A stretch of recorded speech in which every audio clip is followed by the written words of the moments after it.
माझं गाव तुळजापूर, शाळेचं गाव बावनेपांगरी, तालुका बदनापूर, जिल्हा जालना. मुलगी एवढी बिमार होती, मी 2-3 ठिकाणी तिला अगोदर दाखवलं, परंतु फरक पडला नाही. पण योगायोगानं उगले महाराज होते, त्यांनी मला बाबाच्या संपर्कात आणलं आणि त्यांच्या संपर्कात मी आल्यानंतर बाबा आपल्या घरी पण आले होते. ती एवढी रडत होती की अचानक तिला तिला अचानक रडायला येत होतं आणि मी तिला म्हणत होतो, आम्हाला वाटलं ती तशी रडत असेल, पण ती म्हणे पप्पा मला मी का बळत रडते का. तर ते दादानं पुण्याला असताना सुद्धा तिला बरं केलं, घरी पण आले होते.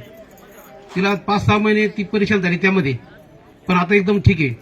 बाबाच्या आशीर्वाद, दादाच्या आशीर्वादानं एकदम चांगलंच आहे. ती तिच्या कॉलेजला आहे आणि पद्धतशीर. फक्त मी इथं सातत्य ठेवण्यासाठी आणि इथं टिकून राहण्यासाठी, मी दादाच्या संपर्कात टिकून राहण्यासाठी नेहमी इथं येत असतो. आज पण आलो.